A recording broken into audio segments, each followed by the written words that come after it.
Success, I said success is first of all what? Knowing my purpose in life. Secondly, growing to my maximum potential. And thirdly, sowing seeds that benefit others. We talked about the foundation of leadership and success is relationships, the ability to get along with people. I shared with you 2 or 3 people, shared with you 2 or 3 people practice. What I had discovered, as well as you had discovered, is the fact, again, to be successful, you've got to be able to get along with people. Now, how many of you raise your hand and say, John, I've got this all covered. I know now that I'm tremendous with my relationship skills. I'm ready to learn the second thing. You ready, huh? Are you ready to go to the second one, or are you going to be still relationship? Are you all right? You've got this relationship thing down, correct? Okay. And I know when you get the book, Winning with People in 25 Ways to Win with People, I know that you're not getting it for yourself, but you're getting it for somebody who really needs that book, right? Okay? All right. Makes me feel better. All right. In this section, I would like to talk to you about equipping people. How do you and I train and develop and equip people? And now, here's why this is so important. And by the way, I had people ask me during the break about what are my best equipping books. My best equipping books are books such as The 17 Laws of Teamwork, The 17 Qualities of a Team Player, Developing the Leaders Around You. Those are books that really help you in developing a team. So let's get started. Teamwork makes the dream work.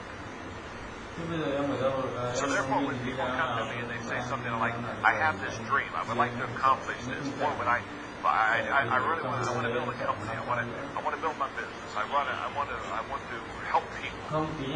Whenever they come up and they begin to talk to me about their dream, I always listen with interest because I want your dreams to come true. I want your dreams to come true, your dreams to come true. But when I ask them and I listen with interest, one of the first questions I ask them when I have an opportunity is, talk to me about the team that you have. Because here's what I've discovered. Let me define a nightmare. A nightmare is a big dream and a bad team. Are you with me? In other words, from a 1 to a 10, if you have a 10 dream and you have about a 2 team, you're in trouble. And I see it happen all the time. Now here's the way that this should work. Here's the way this should work in your life and in my life.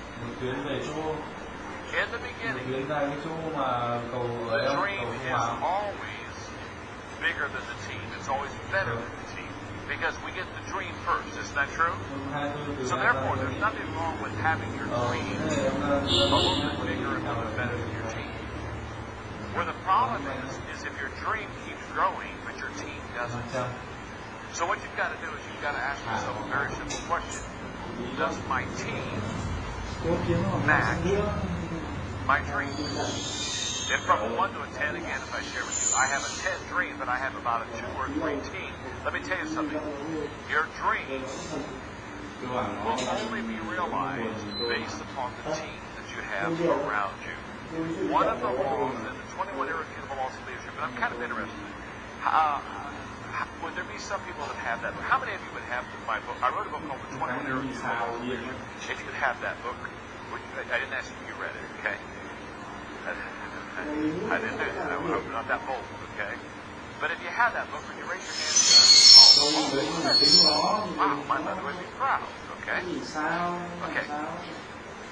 In the 21 irrefutable laws of leadership, one of the laws is the law of the inner circle. The law of the inner circle says those who are closest to you determine the level of your success. That's a tremendous law. In other words, if you've got 3 or 4 people that are real close to you, around you in your business, they're going to make you or break you. They're going to bless your those people that are closest to you, they are either your greatest asset or your greatest liability. So your ability to develop a team around you is very important to the success of realizing your dream. Now let me share with you how this has all evolved in the last 3 decades. In the 1980s, in business, the key word was management. Peter Drucker, the great management guru, was writing books on management. People were saying, I've got to learn how to manage my company. I've got to learn how to manage my business. I've got to learn how to manage myself. And in the 1980s, management was a key word. I had the privilege in the 1980s of having Peter Drucker mentor me. And management was a very important word. But in the 1990s, business people started going from the word management and books on management to books on leadership. And here's why. Management assumes everything will stay the same. Leadership assumes everything will change. They're two totally different animals. And in the 80s, when things were more stable, people said, I've got to manage this. I've got to make sure that I have control of it.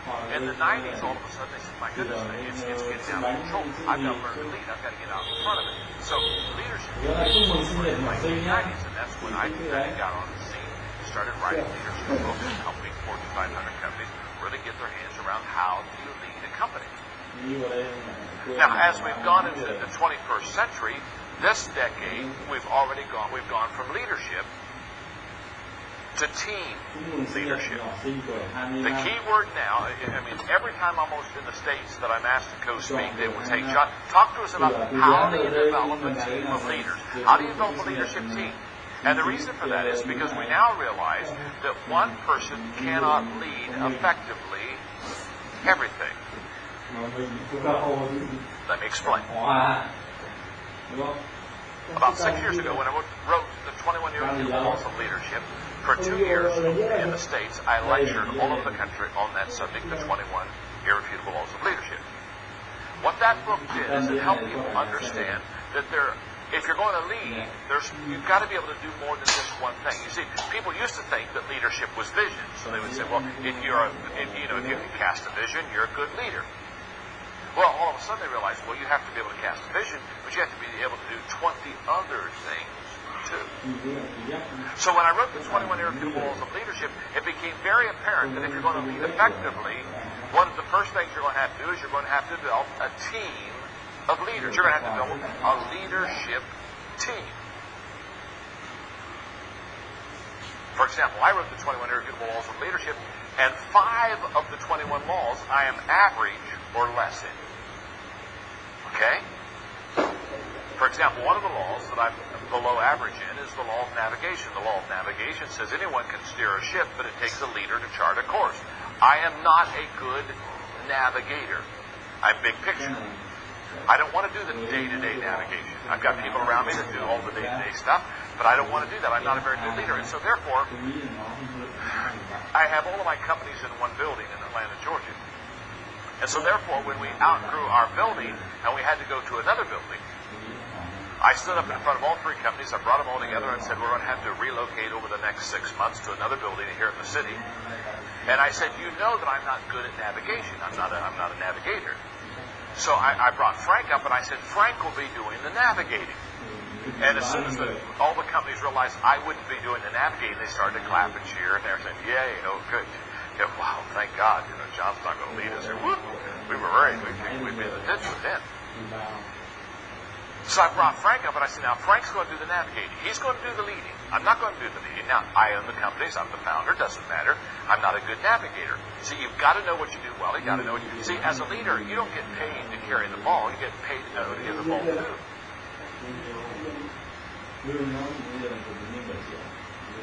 And so I said, Frank, I'm going to give you the ball. You're a better navigator. You're a 10 on navigation. I'm a 1. So Frank will be navigating. So I brought Frank up. Everybody clapped. I said, now, Frank, what that means is I'll follow you. See, leaders are not only leaders, leaders are also followers. And I said, because he's a better leader than I am in navigation, I said, Frank, I'll follow you. And I said, is there anything you want me to do in helping us in relocation? He said, yes. He said, I have one request. I said, what is it? He said, promise not to come to any of our meetings. And I raised my right hand and said, okay, I promise I won't come to any of your meetings. And everybody cheered. Oh, thank God, he's not coming to me. Okay, we're going to be okay. And I didn't.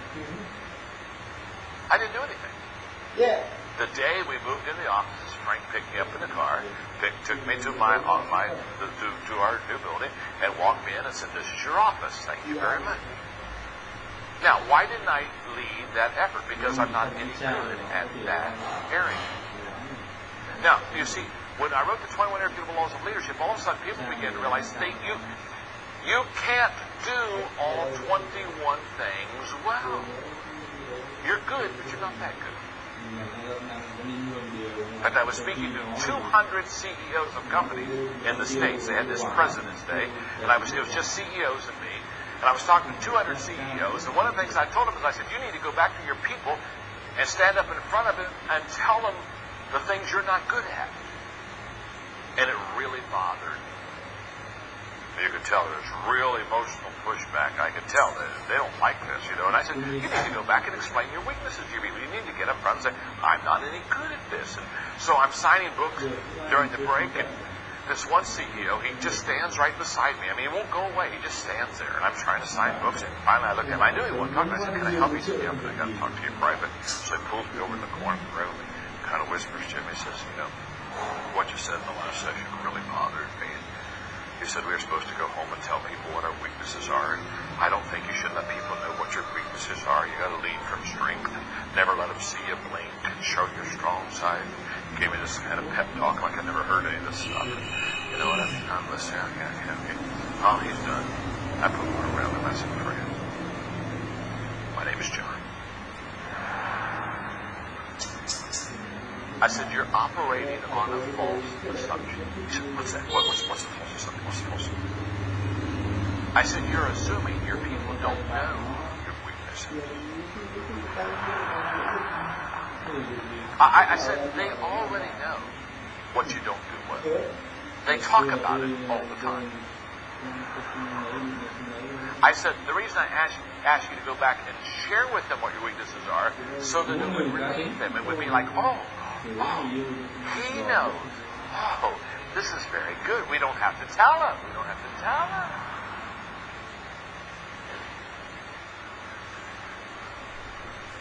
So I'm doing this lecture, this series of lectures on the 21 Laws of Leadership throughout the States. And I'm signing books, and I have this kid who just gets his MBA degree. He comes up and he brings the book, and so I've signed the book, and he's very intense. He's very intense. He said, look at me, look at me. He said, I know, this is the 21 Laws of Leadership conference. I understand that. But he said, I'm just getting my MBA, and I don't have a lot of time.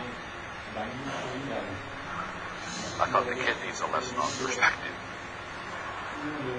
He said, don't have a lot of time. So he said, listen to me very carefully. And he holds up his index finger. He says, okay, all this stuff.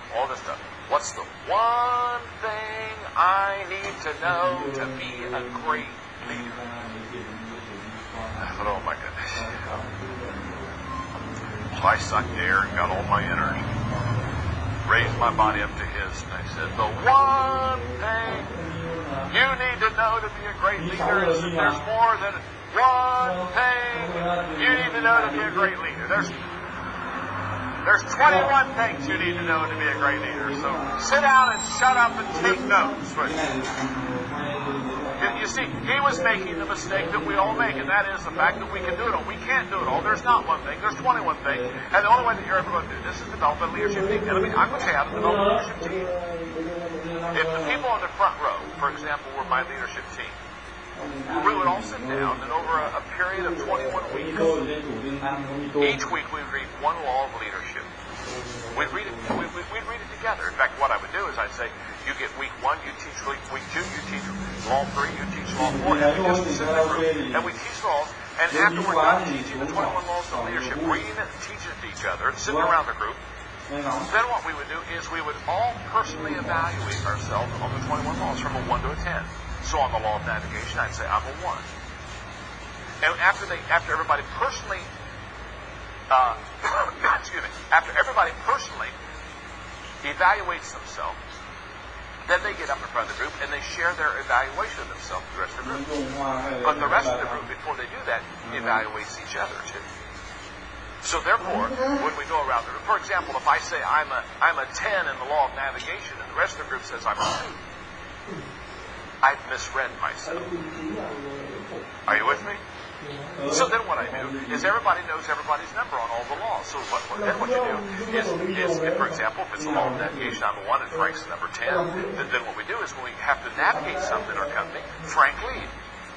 And I get in the group and I follow and do my best to follow Frank because Frank's the leader. So what we do is this is how you develop team leadership. And as I shared with you earlier, teamwork makes the dream work. Here's the key. As a leader, being successful, you've got to be able to take the vision, the dream, and you've got to be able to take it from me to we. In other words, you've got to get buy-in of the dream. One of the 21 irrefutable laws of leadership is the law of buy-in. The law of buy-in says that people buy into the leader before they buy into the dream or the vision. That's very true. So you've got to have buy-in. They've got to buy into you. They've got to buy into the dream. And then you've got to share the load with the leader. And here's why you have to share the load. This is why you've got to develop teams. This is why you've got to equip people.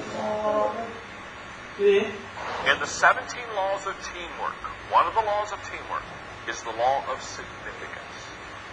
The law of significance says 1 is too small of a number to achieve greatness. The law of significance says to you and me that it's impossible on our own, by ourselves, to do something significant. Let me give you this challenge. In the history of mankind, think about it.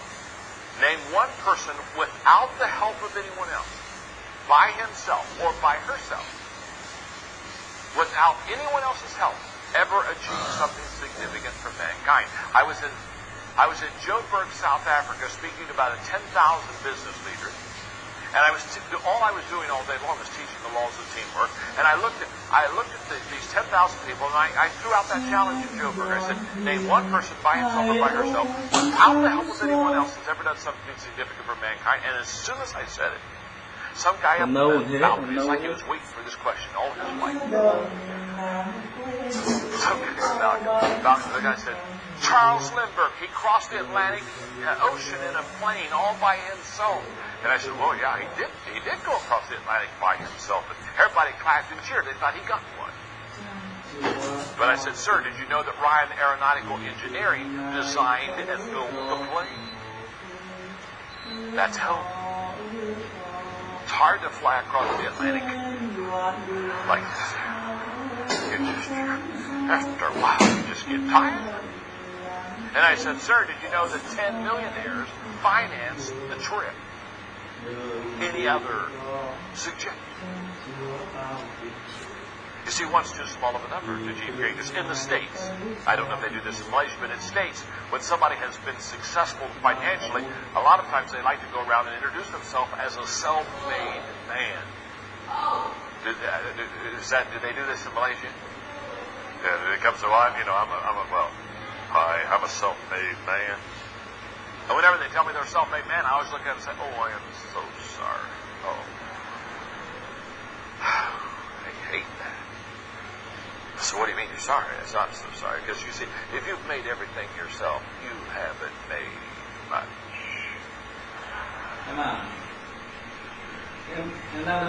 I keep with me.